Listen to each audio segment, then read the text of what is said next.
Shalom Bapak Ibu, Saudara terkasih di dalam Tuhan.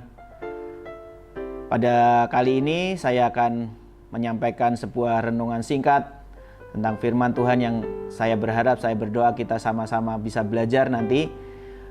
Pembacaan firman Tuhan kali ini cukup panjang. Saya akan ambil di dalam Markus 6 ayat yang ke-45 sampai ke-52. Judul dari pembacaan ini, Yesus berjalan di atas air. Kita sudah sering kali pasti mendengar tentang pembacaan ayat Alkitab ini ya. Nah, di sini dikatakan ayat 45, sesudah itu Yesus segera memerintahkan murid-muridnya naik ke perahu dan berangkat lebih dulu ke seberang, ke Betsaida. Sementara itu ia menyuruh orang banyak pulang. Setelah ia berpisah dari mereka, ia pergi ke bukit untuk berdoa. Ketika hari sudah malam, perahu itu sudah di tengah danau, sedang Yesus tinggal sendirian di darat. Ketika ia melihat betapa payahnya mereka mendayung karena angin sakal, maka kira-kira jam 3 malam ia datang kepada mereka berjalan di atas air, dan ia hendak melewati mereka. Mereka mengira bahwa ia adalah hantu, lalu mereka berteriak-teriak, sebab mereka semua melihat dia dan mereka pun sangat terkejut. Tetapi segera ia berkata kepada mereka, "Tenanglah, aku ini, jangan takut." Lalu ia naik ke perahu mendapatkan mereka dan angin pun redalah. Mereka sangat tercengang dan bingung sebab sesudah peristiwa roti itu mereka belum juga mengerti dan hati mereka tetap degil. Nah, apa yang saya ingin kita sama-sama belajar dari pembacaan ayat firman Tuhan ini adalah seperti ini.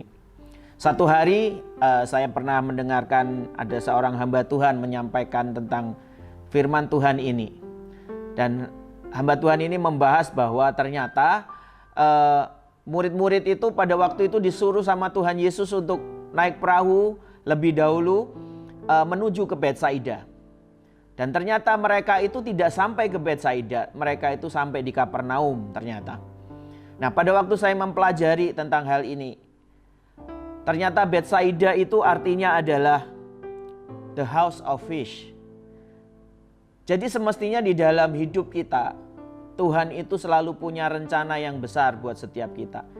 Kita tahu fish atau ikan itu seringkali Tuhan jadikan sebuah gambaran bahwa itu adalah jiwa-jiwa. Itu adalah orang-orang yang harus kita layani. Kalau kita sebagai hamba Tuhan mungkin itu sebagai jemaat atau siapa aja. Orang-orang ada di sekeliling kita, orang-orang yang membutuhkan, orang-orang yang mungkin mereka lagi putus pengharapan. Itulah ikan-ikan yang seringkali Tuhan suruh untuk kita kerjakan. Tapi ternyata dalam hidup kita sebagai manusia, kita seringkali memilih untuk tidak ke Betsaida, tapi memilih untuk pergi ke Kapernaum. Kalau kita belajar, Kapernaum itu adalah artinya adalah the village of comfort. Jadi dia lebih memilih, murid-murid ini lebih memilih untuk apa? Untuk lebih memilih dia menuju ke Kapernaum, menuju ke tempat kenyamanan mereka. Seberapa sering semestinya kita hidup di dalam menjalani hidup kita bersama dengan Tuhan. Tuhan seringkali kasih kita panggilan, kasih kita sebuah pelayanan. Dan pada waktu pelayanan itu penuh dengan tantangan, seringkali kita berhenti, kita lebih cari sesuatu yang lebih mudah. Saya teringat dengan apa yang Tuhan ajarkan dalam hidup saya. Saya masuk di dalam pelayanan sudah dari sejak tahun 2000. Dan di situ saya lihat ada berbagai macam tempat pelayanan yang saya lewati sebelumnya. Dan setiap tahun saya selalu pindah dari satu tempat pelayanan ke tempat pelayanan yang lain. Dan yang saya keluhkan selalu sama. Saya selalu berkata kepada salah satu teman saya bilang, ini pelayanan tempat ini gak enak. Tempat pelayanan yang ini gak nyaman. Tempat pelayanan ini yang susah, tantangannya begitu besar. Nah, ternyata itu yang seringkali yang membuat saya gak bisa bertahan dengan semuanya. Sampai satu hari saya ketemu dengan seorang hamba Tuhan dan saya didoakan. Dan hamba Tuhan ini mengatakan bahwa kamu harus belajar setia. Kamu harus belajar tentang artinya sebuah kesetiaan. Di situ saya bertanya-tanya pada Tuhan, Tuhan apa yang saya harus kerjakan? Dan ternyata sampai satu hari Tuhan kasih saya sebuah pelayanan. Saya harus pergi ke sebuah kota yang semestinya saya tidak suka untuk pergi ke kota itu. ya, karena ini sebuah kota yang besar, saya tidak punya saudara di situ, saya tidak punya teman, saya tidak punya komunitas, saya sudah terlalu nyaman dengan komunitas saya yang lama. Tapi karena saya mau belajar untuk melakukan semuanya, akhirnya saya mengambil keputusan untuk saya berangkat ke tempat itu, saya terlibat pelayanan di tempat itu.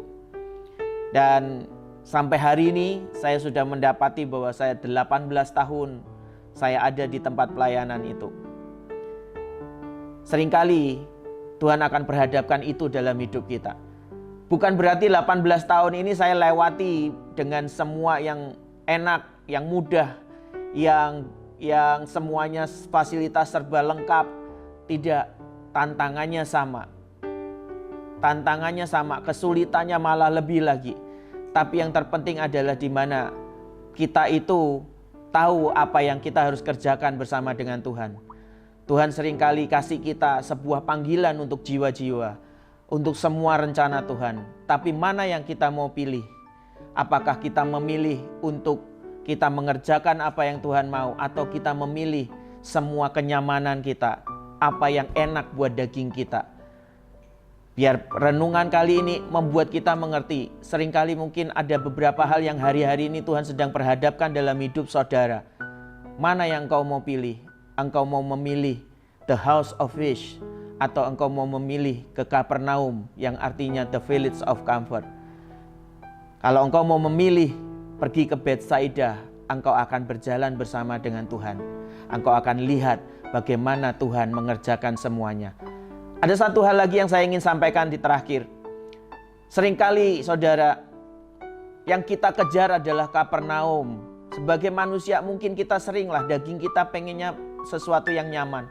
Tapi ayat firman Tuhan ini mengatakan, pada waktu murid-murid ini di tengah danau dan mereka mau menuju ke Kapernaum, ternyata yang dialami juga bukan sesuatu yang mudah. Mereka mengalami angin sakal, mereka mengalami badai, kapal mereka digoncangkan oleh angin, dan bahkan mereka mau tenggelam.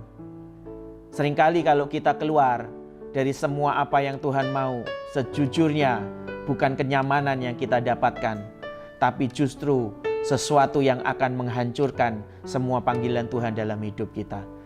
Biar sama-sama hari ini saya berdoa kita bisa belajar dari pembacaan firman Tuhan ini. Senantiasa kita bisa pilih apa yang Tuhan mau, apa yang jadi rencananya di dalam hidup kita, bukan sebuah kenyamanan. Terima kasih, Tuhan Yesus memberkati.